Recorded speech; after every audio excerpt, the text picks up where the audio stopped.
대한민국 자영업자들의 가장 큰 고민은 바로 인건비 문제일 것입니다. 일반적으로 매출에서 가장 큰 비율을 차지하는 것이 인건비이기 때문에 인건비를 줄이면 그만큼 더 많은 수익을 가져갈 수 있죠.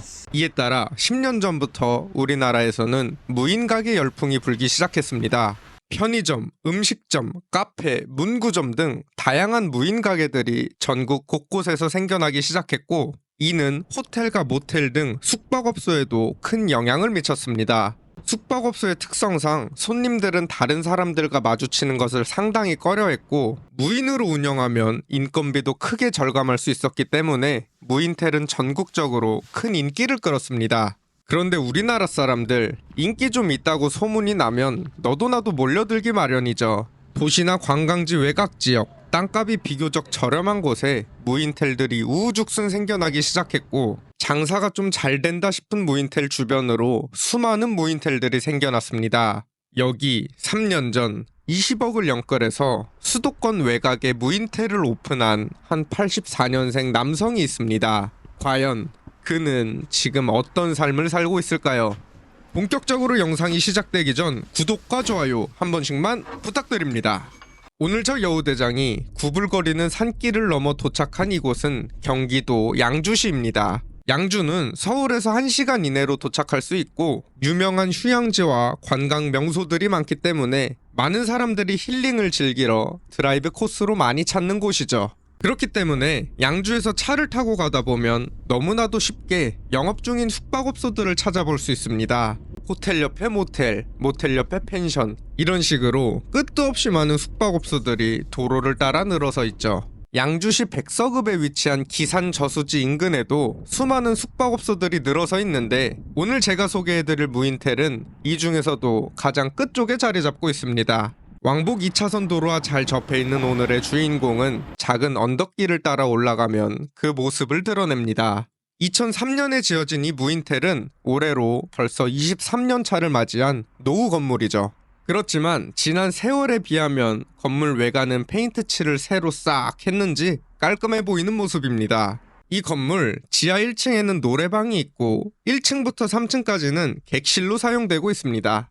주차 공간은 약 15대 정도 넉넉하게 주차가 가능한 모습인데, 주차장 천막 곳곳이 찢겨 있어 일부 수리가 시급해 보입니다. 토지 면적 481평, 건물 연면적 527평인 나름 거대한 이 무인텔은 현재는 영업이 중단되어 폐허처럼 남겨져 있습니다. 이 아까운 건물과 땅이 활용되지 못하고 이렇게 방치되어 있는 이유는 현재 이곳은 경매가 진행 중이기 때문입니다. 3년 전 1984년생, 올해로 41살을 맞이하는 한 남성은 이 낡은 무인텔을 샀습니다. 당시 이 무인텔의 거래 가격은 22억 원. 이야, 엄청난 부자가 샀네 라고 하시는 분들도 계시겠지만 실상은 그렇지 않습니다. 그가 가지고 있던 현금은 약 2억 원 정도였고, 나머지는 이 무인텔을 담보로 은행에서 20억을 대출받아 잔금을 치르게 됩니다. 40대 초반 제2의 인생을 살기 위해 큰 꿈을 품고 90% 대출을 통해 숙박 사업을 시작한 것이죠. 그는 이 무인텔을 인수하자마자 거금을 들여 기존의 낡은 간판을 떼고 새로운 간판으로 교체하였으며, 건물 외벽 도색 작업도 깔끔하게 마무리했습니다. 이제 손님들만 많이 와주면 빌린 20억 원금과 대출 이자도 다달이 갚아나가고 남는 돈으로 호의호식할 계획을 세웠겠죠. 그러나 이 40대 남성의 헛된 꿈은 곧 산산조각이 나게 됩니다. 이곳 기산저수지 동쪽에는 그의 무인텔을 제외하고도 10곳의 숙박업소가 영업 중이었습니다. 이 수많은 숙박업소 중에서 살아남으려면 가격을 낮춰 박리담회식으로 장사를 하거나 시설을 고급화해야 했었는데, 자금적으로 한계가 있던 이 40대 남성은 인건비가 적게 드는 무인텔의 장점을 살려 박리담회식 장사를 이어갔습니다. 그러자 인근 숙박업소들도 경쟁적으로 가격을 낮춰 손님들을 끌어모았고, 결국 이 지역의 평균 숙박 비용은 점점 낮아져만 갔습니다. 대출을 끼고 있지 않은 다른 곳들은 그나마 버틸 수 있었지만 20억 대출을 받아 사업을 시작한 이 40대 남성에게는 하루하루가 피말리는 순간이었습니다. 그가 매달 지불해야 하는 대출이자는 무려 1,000만 원에 달했으니까요. 그래도 어떻게든 살아남기 위해 숙박, 대실 가격을 계속해서 내리다 보니 이제는 대출이자도 감당하기가 힘들어졌고 그는 지인들에게 1억 8천만 원에 달하는 돈을 빌리기까지 합니다. 그러나 2024년 이 40대 남성이 운영하고 있는 무인텔 코앞에 엄청난 자본력을 앞세운 새로운 신축 무인텔이 들어서면서 그는 완전히 무너지고 말았습니다. 거대한 부지 위에 깔끔한 인테리어로 새롭게 들어선 이 신축 무인텔은 심지어 가격까지 매우 저렴했기 때문에 대부분의 손님들은 당연하게도 이 신축 무인텔로 몰릴 수밖에 없었습니다.